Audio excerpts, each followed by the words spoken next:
अस्सलाम वालेकुम दोस्तों। उम्मीद है आप जहाँ भी होंगे खैरियत से होंगे और अल्लाह की पनाह में होंगे। दुआ है, दिली ख्वाहिश है कि जहाँ जहाँ भी हो अल्लाह आपको अपनी हिफ्ज़ व अमान में रखे। दोस्तों, एक नई वीडियो के साथ अहम मसलम होकर हाज़िर है। दोस्तों, आप अहम तरीन मसले की तरफ आपकी तवज्जो दिलाना चाहते हैं। आम तरीन मसला ये है कि हमारी सियासत को दौलत का तड़का लगा हुआ है। ये लफ्ज़ पहली बार मैंने सुना था कोई 32 साल पहले। एक निजी टीवी चैनल STN से एक ड्रामा नशर हुआ था जिसका नाम था चांद ग्रहण। वो चांद ग्रहण ड्रामे में किरदार था लाल हुसैन शाह। ये एक वडेरा होता है जो कि इलेक्शन में हिस्सा लेता है, यानी वडेरा होने के साथ साथ सियासतदान भी होता है और इलेक्शन में हिस्सा लेता है। और जब इसका मुलाजम आकर कहता है कि साईं शाह साहब आप इलेक्शन हार गए, तो वो बोलता है मुझे पहले ही पता था। उसकी वजह ये बताता है कि हमारी सियासत को दौलत का तड़का लग चुका है। अब सियासत बगैर दौलत के नहीं होगी।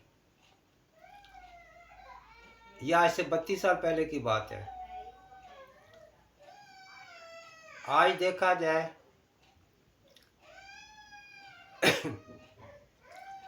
आज दौलत के साथ हम कह सकते हैं दौलत को, सियासत को दौलत के साथ साथ ताकत का तड़का भी लग चुका है। अब इलेक्शन जीतने के लिए दो चीज़ों की ज़रूरत है, एक दौलत, दूसरी ताकत। मैं गुजरात के एक सियासतदान के बारे में एक प्रोग्राम देख रहा था। उसमें ये बताया जा रहा था कि गुजरात के एक सियासतदान, उनके 18 डेरे हैं। मतलब उनके बैठने उठने की जो जगह होती है, उनके मेहमानों की या आम लोगों के आने की बात होती है, जिक्र होता है, जहाँ 18 उनके डेरे और 200 बॉडीगार्ड। मतलब एक तरफ अगर अपने डेरे पे वो खर्चा कर रहे हैं, डेरों पे 18 डेरे ऐसे तो नहीं चलते, खर्चा तो बेतहाशा चाहिए होता है। 18 डेरों का खर्चा भी कर रहे हैं और 200 बॉडीगार्ड भी रखे हुए हैं।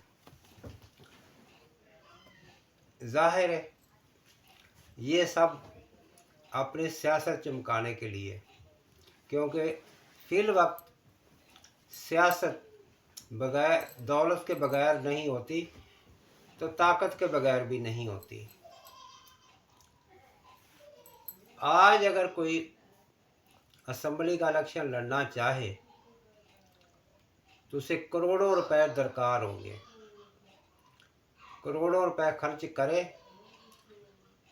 तो फिर अपनी वो इंतखाबी मुहिम चला सकता है, एक अच्छी मुहिम जिसे कह सकते हैं। मगर इसके बावजूद, करोड़ों रुपए खर्च करने के बावजूद इस चीज़ की गारंटी नहीं कि वो जीत भी पाएगा। मुमकिन है एक एक हल्के से 5, 10, 15, 17 तक भी उम्मीदवार खड़े हो जाते हैं। अब जीतना तो एक ने होता है, लेकिन खर्चा सब करते हैं। इस तरह इलेक्शन में कम से कम खरबों के हिसाब से, अगर मजमूई खर्चा लगाया जाए तो खरबों के हिसाब से खर्चा आता है। इसी तरह ताकत भी इस्तेमाल होती है मुखालफिन को दबाने के लिए, उनकी आवाज़ बंद करने के लिए ताकत भी इस्तेमाल होती है। यानी इस कदर खर्चे करके, इस कदर पैसा खर्च करके, अगर किसी का ख्याल ये है कि ये सब आवाम की खिदमत के लिए आते हैं सियासत में, तो ये साफ झूठ है। ऐसा मुमकिन ही नहीं है। यानी करोड़ों रुपए खर्च करे, ताकत का इस्तेमाल करे, सारे अच्छे बुरे हरबे इस्तेमाल करे और फिर कहे कि मैं आवाम की भलाई के लिए आऊँ, ऐसा कुछ नहीं है। जो करोड़ों लगाता है वो अरबों कमाने के लिए आता है। यानी अब सियासत तिजारत भी बन चुकी है। लिहाजा हम आवाम के हाथ में एक ही ताकत है, वो है वोट की ताकत। चनाचे आने वाले इलेक्शन में, जो कि 8 फरवरी 2024 को मुतवक्के है, हम हर एक सियासतदान का पहले तो जायज़ा लेके वो सही है गलत है, कोई वो खलाई मखलूक तो नहीं जो हम नहीं जानते उसको, उसका सही होने का पहले हम यकीन कर लें, फिर उसको वोट दें इस शर्त पे कि असम्बली में जाओगे तो हमारी बात करोगे, मुल्क से करप्शन ख़त्म करने की बात करोगे, अदल और इंसाफ की बात करोगे,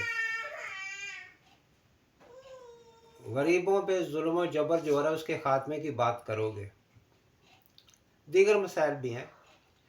अगर कोई इस म्यार पे पूरा उतरता है, आपके वोट का वो हकदार है, ना कि वो सिर्फ जो पैसे खर्च करके लोगों को अच्छे खाने खिला के, बिरयानियाँ कौरमे और रोगनी नान खिला के आपका वोट लेता है, बल्कि वो बंदा आपके मसाइल हल करेगा जो आपसे मुखलस है, आप जैसा है, आप में से है। तो लिहाजा ऐसे लोगों को आप वोट दें।